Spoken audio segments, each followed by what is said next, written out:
Welcome to the Women and Wealth podcast with Esther Szabo. Esther is a respected leader in the field of personal financial advice with over 25 years of experience. After going through her own significant and challenging life-changing events, she overcame fear and self-doubt to launch her own successful advisory firm. Now Esther is ready to share her practical and personal experiences to help other women clear their hurdles and brave life's transitions. In this way, she inspires women to lead fulfilling and confident lives. Hello and welcome to Women and Wealth with Esther Szabo from Gates Pass Advisors. I am so excited because I get to say something I rarely ever get to say, and I've never said to you, Esther. Happy 50th. Happy 50th. I know. It's your birthday. Wait, no, it's not your birthday. I know. I was like, what? It is your 50th podcast. This is your 50th podcast right now. Wow. That's amazing. Yeah. I mean, there's so much content that you've covered over the last couple of years, and it's just, it's amazing. So if this is the first podcast you're listening to, audience, you got 49 to go. So get on it. You know, start queuing them up and don't scare them. Okay. Yeah. Small pieces. You get them in small pieces. We want to keep them on this one. Yeah, it's very true. Speaking of this one, what are we talking about today? Well, as obviously is ongoing with the COVID, we've talked a lot about uncertainty and how do you manage uncertainty. Mm-hmm. And what we're focused on is how do I plan for the future given there's so much uncertainty. I was wondering, there's so many different things that topics and guests and to bring onto the podcast. And I thought, I'm going to Google what's the most frequent personal finance question. And it's all about how do I save for retirement? So today we're talking about 5 key steps to focus on when you're planning your retirement. Mm-hmm. There's a lot of uncertainty right now. Yes, we know where markets are. We know the uncertainty of the economy. It's a really challenging time. But we also know one thing for sure is we're all getting older.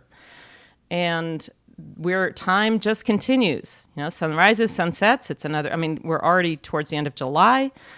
We will be having to address retirement. And so that's what we're focusing on now. All right. You said 5 key steps. So let's break them down. What are the 5? And let's dive in. Is that okay? That would be great. All right. The first is to really give time to thinking about your future life and retirement. Mm-hmm. The second is discuss this with your partner, your spouse, your family. Third is assess the resources that you have, and we'll be going into that. The fourth is incorporate the discussion that you've had, the considerations that you have, and the assessment of resources with addressing the likelihood of success of all of these things coming together. And the last is to determine what steps are needed next and monitor those against where you would like your path to go or end up, really. Yeah. All right. And that's obviously, to me, it's not the most important one because it's the final step, but this is putting that plan in action, it sounds like. It is putting the plan in action. And I was actually going to end with this, but I'll start with this too. Our minds are... Our brains, actually, not our minds. Our brains are very geared to what's called status quo. If things are kind of okay right now, we're just going to assume that they'll be kind of okay in the future. Mm-hmm. And we're not really wired. We're not wired to really plan 10 years into the future, let alone 20 or 30. That is hard for our brains to wrap around, which is why retirement is so challenging. And yet, 10 years ago, it was 2010. Mm-hmm. And if you look back, wasn't that the blink of an eye? Yeah. And so that's why I want to focus on this now, today. Despite uncertainty, let's focus on what we can do today around our retirement. All right. Let's go back to number 1. So that is about giving that time to thinking about your future life and retirement. So how do you do that? I definitely suggest setting time aside to write this out, maybe draw it out if you're more visual, but think about things of how old you would like to be when you stop your current work. Would you still work?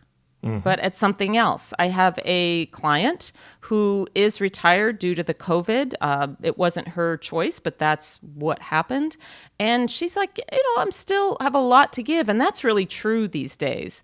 It's not like our parents who, if they were fortunate enough to be able to retire, would kind of live a life of leisure if they were able to, and then pass away. Now, when people are in their 60s, it's still pretty young, and they think, gosh, I've learned so much. I have so much experience. How can I use this and share this with others? That's a very common thing that I hear among my clients. So would you still work, but it's something else? What people do you see yourself being around? Who do you want to be with? What activities do you see yourself doing? And what would make your life feel really complete? And as I go through these different sections, we have tools and resources here at Gates Pass that can help prompt this type of writing and self-inquiry. So if you're interested, let us know. But that's the first thing, first step. Gotcha. And I know that we'll be giving the contact information at the very end of the show so that people can reach out and get that. Yes, we will. And because those tools are so helpful, sometimes it's hard in the midst of everything to stop and say, how do I want my retirement to go? I don't know. I just want to be able to work. Okay, I got to get back to work. We want to slow this down and create space for this kind of thoughtful contemplation. The second is to discuss this if you have a partner or a spouse, or if that's not your life situation right now. Again, I work often with women in transition, so they may be single or they may have a spouse. If they're single, talk with a good friend. If you're single, talk with a good friend. Obviously, these are conversations that we have often with our clients. However, talk it out with someone else. If you do happen to be in a marriage or partnership, talk about it with your spouse, because obviously you're sharing a life and home and future together. Just go into the discussion expecting them to have different ideas. We were raised differently than our spouse. We have different, what we call here, money stories. Money stories have to do with what you were told about money growing up, or maybe you weren't told directly, but you saw what was going on in your house. I know in my house, it was clear that when I went to my friends, they had all these different kinds of snacks. That made a big impression on me. They had all these different kinds of snacks. We didn't have those snacks at my house. Or do you remember, I don't know if you ever did this, when you had lunch in the cafeteria, which friends could buy lunch or which brought a bag lunch like we did, I did. Mm-hmm. And then what they had in their bag lunch versus what we had. I mean, just, you could tell that there's a different situation going on. Oh, yeah. What did you see differently? Well, one of the things that, I don't know how early this was, but I know that Lunchables, right? That was a big thing.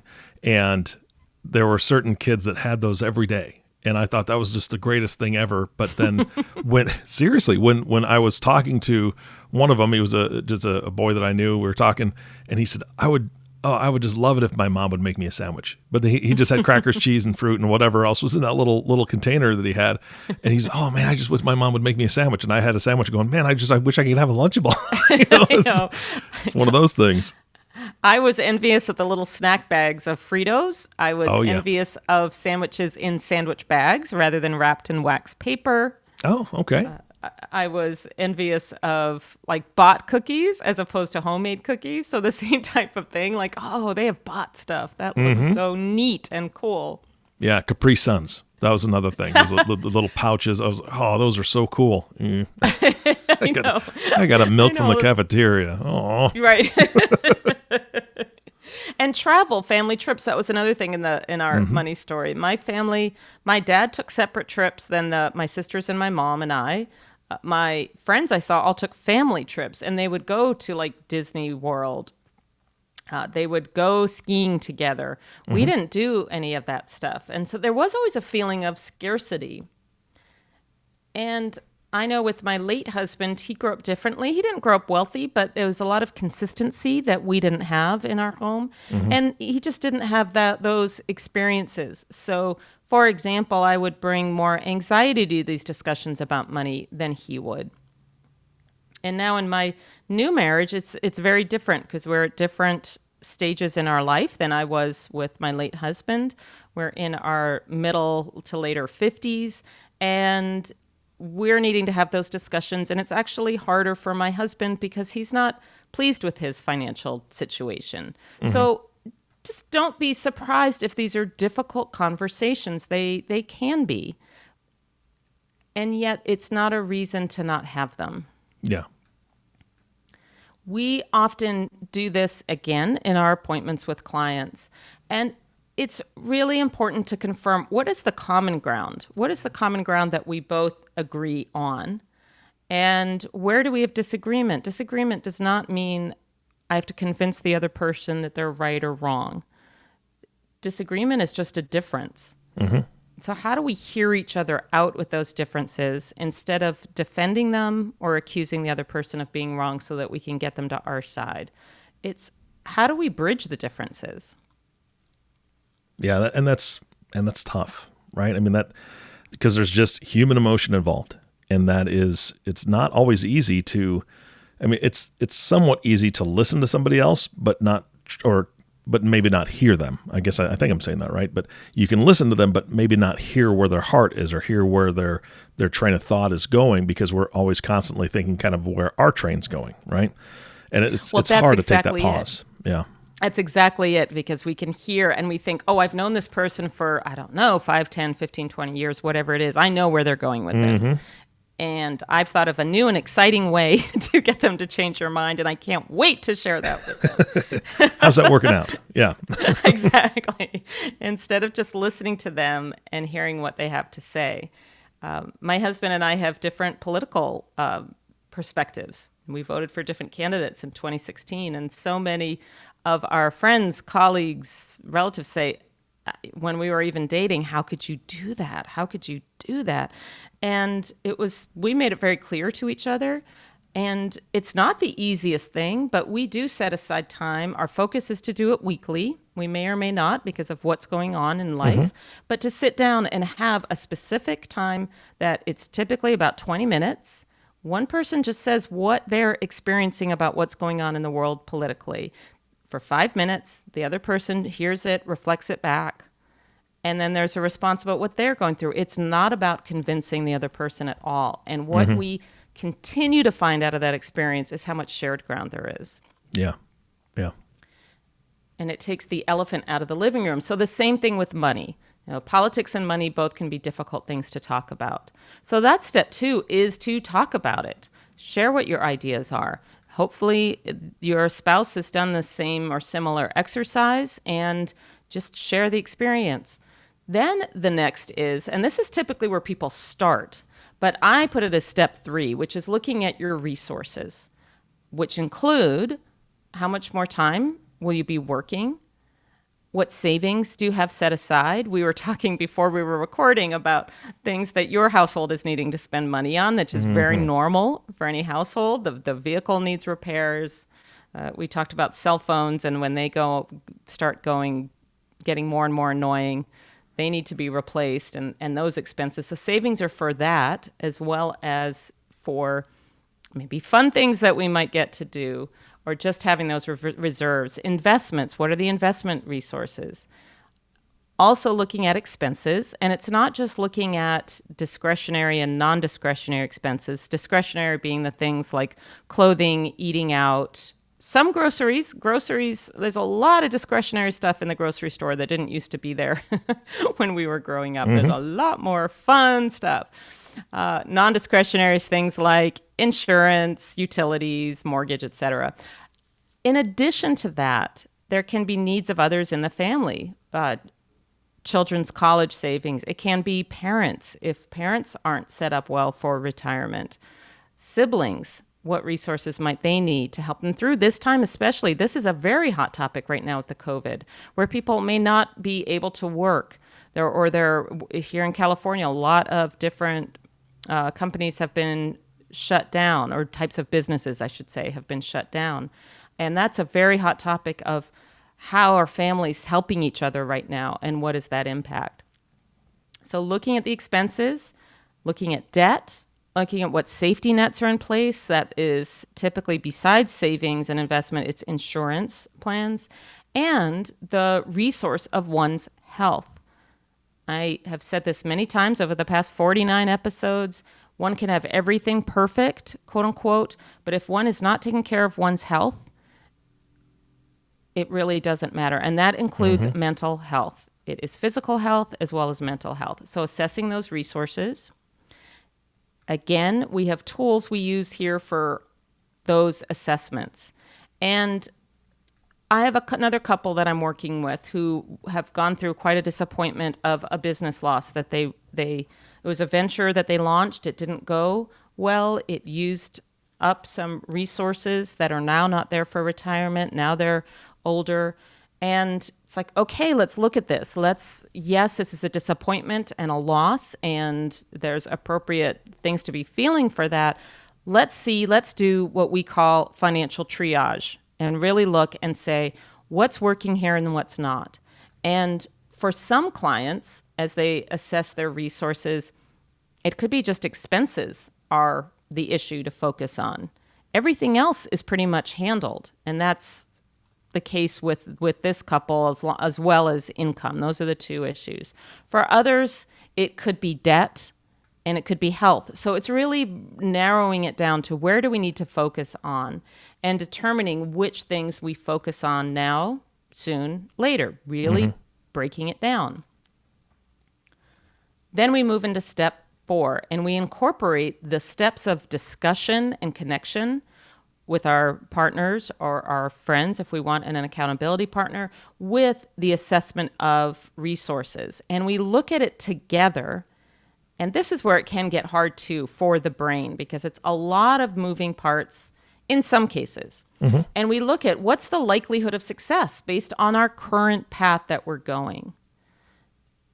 What are alternates to our current path if we have concerns that it won't meet our objectives? What else can we do? Again, we address those with our spouse, partner.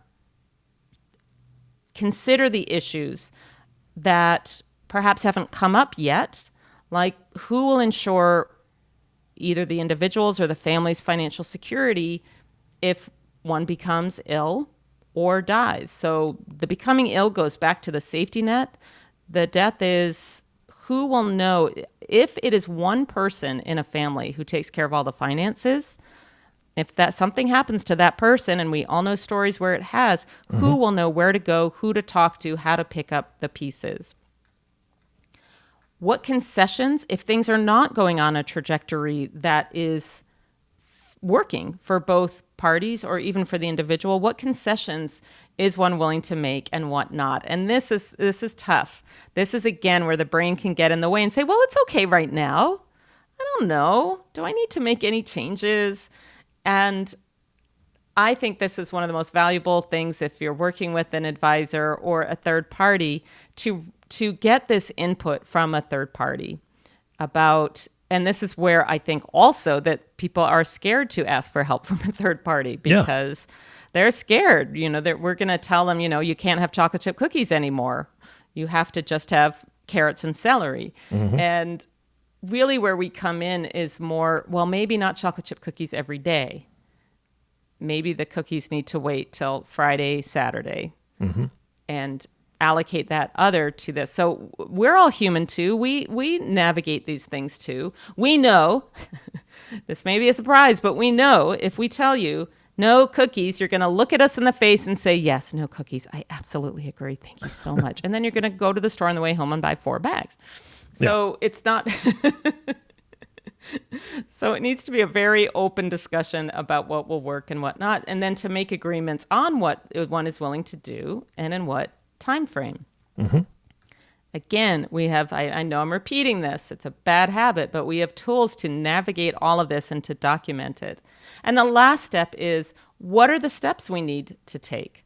And how do we monitor this and stay on track with it, so with our steps? So steps can be specify what the savings plan is. Shoot, Eric, when my late husband was first diagnosed with a heart issue, that's the second time I reached out to a financial planner out of my community to do an assessment. Where am I at if he passes away? Because I know I am busy too. I believe in this work. I reached out to somebody who was in Minnesota, and I'm in California, and I engaged them. Please run a review. If something happens to him, where am I? And I can have a great conversation with you. I don't want to do, it's very detailed, and a lot of, I don't have the time to do all of that. I can have the conversation and have a good review of the data that we have, that you prepare. And oh my goodness, you know what they told me? They were so mean to me. You know what they told me? What's that? You have to reduce your spending, Esther. No more cookies. They said It no more wasn't cookies. It was clothes. Oh, no. Got it. I love my clothes. And they say, really, just see if you can cut down on that clothing budget. And I'm like, oh, man, I know how it feels now to have it on this side. And how much my mind jumped into the thing of, oh, they don't really get it. Well, of course they're going to say that. Well, it's not really that bad. I mean, all the justifications that clients experience with me, I'm sure, the same thing. So I've been there. I understand.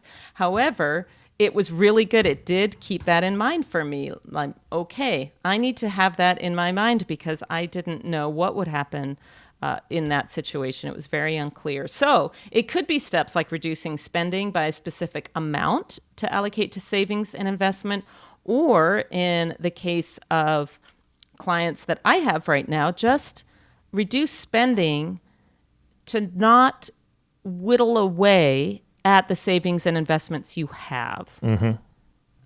And then review and assess the progress to the goal regularly. Depending on the severity, that could be monthly.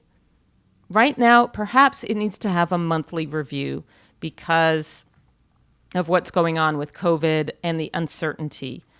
Or in a quote unquote more normal time, maybe that's twice a year.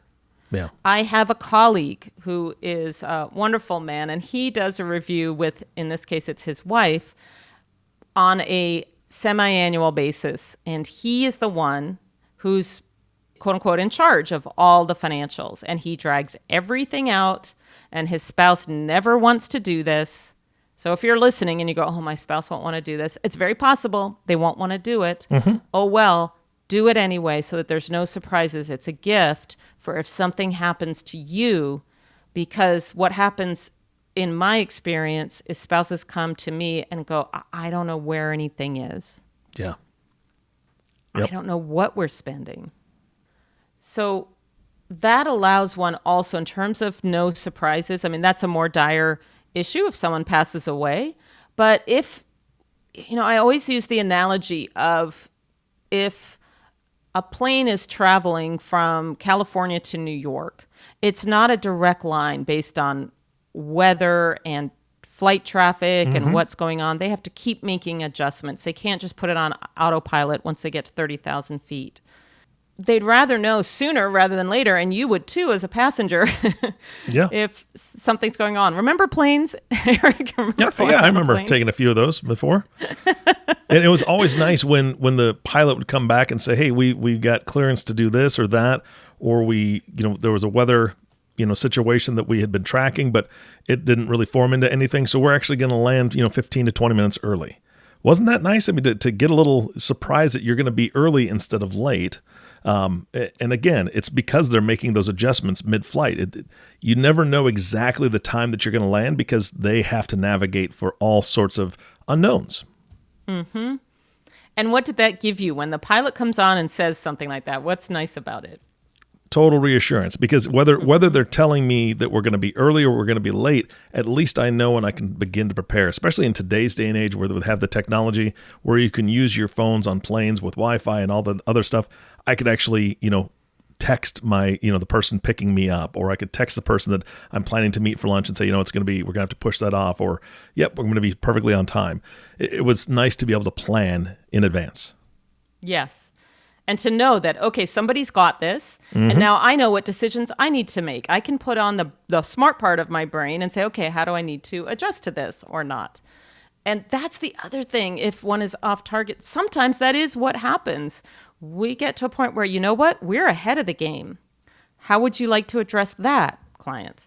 Do you want to keep working? Do you want to stop? I mean, we've had those situations for sure. And then the other is if one is off target, to determine what is causing that. Is it, for example, right now, the market, although the market so far now, year to date, is not off very much at all. But if it is a time like December of 2018, where the market dropped 20% in a quarter, or obviously what we went through in the first quarter of this year, where it dropped 35%, is it something temporary like that, or is it something more permanent, maybe a health change, a family change, a work change? And then to address, like in terms of with the pilot, what is the plan to address it? The last thing I'd say on that is to seek help along the way when needed. I work primarily with women in transition. My associate, Eric Shea, works with younger people who are just starting to put their plans together. So either way, we can address this. It is a question that comes up. It is something we talk about quite often. And here at Gates Pass, our approach is, it is not just putting it into a computer and seeing what comes out. That's definitely a part, but a part is, where is your goal? Where do you want to be? And then if we're working with a couple, let's get you both on board and allow time and space for it to percolate together. I think one of the challenges in today's technological environment, we don't give each other that much space to talk things through. I think it's always been hard. We may not have had that modeled as kids. I certainly didn't. I laugh because I really didn't. Yeah. But to give each other the space to work it through, because life is complicated. It's not quite so easy just to put in how old you are going to be into a computer, what is inflation, what's your return, how much do you need to save, and then call it a day. That's not so frequently the case. So please seek help along the way. If we can be of any help in any step of this, please reach out to us. You can do so the most easily on our website, gatespassadvisors.com, with the contact button. And there you can also see the 49 previous podcasts. You can watch brief videos, very brief videos on behavioral finance that clients really like, and others. They're only about 2 minutes long, so they won't take up a lot of time. Current market news, and reach out. Let us know how we can be helpful, because this is not easy. If you're getting stuck, it doesn't mean that you're not smart enough, skilled enough. It does not mean that you have a bad relationship with your partner at all, or even with yourself. This is tough and challenging and complicated. Absolutely. Esther, thank you so much for the reminder today, and just that encouragement, and that's what this has been. It's been encouraging to me because, again, my wife and I have been married for 25 years, going on 26, and communication isn't our strongest suit all the time. Sometimes it's great, and in months and years will go by when everything is just peachy, and then all of a sudden it can get a little tough because there's some other emotions that are involved, and everybody needs a little bit of a reset. And I think that everybody could use somebody walking alongside them just to kind of help them and guide them through a process when a lot of emotion is involved. So I appreciate you for doing that. Thank you. We're happy to do it. We make it certainly very safe for people to share what's going on and to get back to that place of connection. Absolutely. Absolutely. Thank you again, Esther. And the last thank you, of course, goes to you, the listening audience. Thank you for tuning in and listening to the Women in Wealth podcast with Esther Szabo. If you have not subscribed to the podcast yet, please click the subscribe now button below. This way, when Esther comes out with a new podcast, it'll show up directly on your listening device. This makes it much easier to share these podcasts with your friends and family. Again, thanks for listening today. For everyone at Gates Pass Advisors, this is Eric Johnson reminding you to live your best day every day. And we'll see you next time. Thank you for listening to the Women and Wealth podcast. Be sure to subscribe to the podcast so you receive notifications of new podcasts as they become available. Check out the website at www.gatespassadvisors.com for more information. This content is developed from sources believed to be providing accurate information. The information in this material is not intended as tax or legal advice. Please consult legal or tax professionals for specific information regarding your individual situation. The opinions expressed and material provided are for general information and should not be considered a solicitation for the purchase or sale of any security.